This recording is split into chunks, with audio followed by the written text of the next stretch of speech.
Before coming to Calvary, I served as the Minister of Care and Outreach at Luther Memorial Church, this very kind, beautiful Danish Lutheran congregation of about 50 or 60 people a week. And one of the things that they tasked me with is hiring me as their Minister of Care and Outreach was to be able to go into the community and figure out a way that this little church could care for the community. And so I hit the road. I went and I talked to local restaurants, I talked to local schools, I talked to people in the community. And what I heard over and over again of a need that they saw was that on every Wednesday after school, the school had early out. And I'm guessing the kids just ran all over the neighborhoods, into the businesses, into the gas stations. They sort of kept running wild while their parents were continuing work. This is a problem for the community. And I thought, you know what? This is something that the church can probably solve. I went back to the church and I pitched for them my idea of holding an after-school club we called Vikings Kids Club. And the church scraped up about $5,000 to sort of help me run it. We decided for 2 hours after school, we were going to host the kids in our building with me and a couple of great key volunteers. And we were going to just do sort of a little Sunday school, a little vacation Bible school sort of activity. The school agreed to help us promote it. And the very first week Viking Kids Club kicked off, we had 1 student.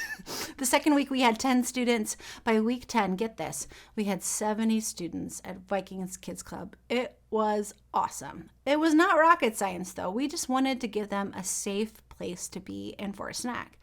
It took 3 full years for one of those families to actually come to church on a Sunday morning. 3 full years for one family. And this family, they had 5 children still at home. They had 11 children overall.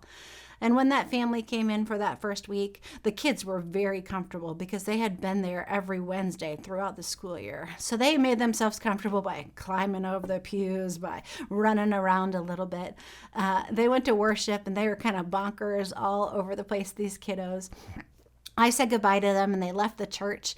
And then after church, this beautiful saint of the church, she came up to my office and she looked at me and she said, "Angie, we have a problem." And I said, "Yeah," respectfully. She said, "Those kids have no idea how to behave in church." And I looked at her and I said respectfully, I said, "Yeah, it's because they've never been to church." Matthew chapters 15 and 16, Jesus is pushing against the religious establishment.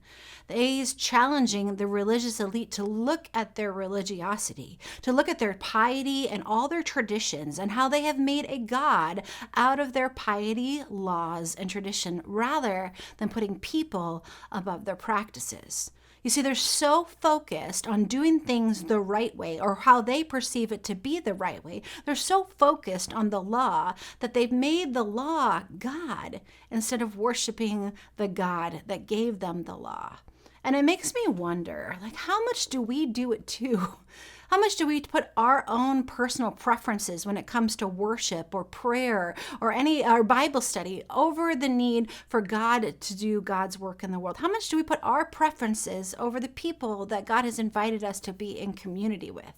How do we push people out based on our biases or our biblical interpretations instead of actually making more space at the table for different ideas, different religious understandings so that we can sort of join together and worship God together? For the rest of chapters 15 and 16, Jesus spends time feeding outsiders, healing people who are outside or have been pushed out of the faith, people who are experiencing church hurt. And his inclusion of the excluded is actually the big thing that really angers the religious establishment.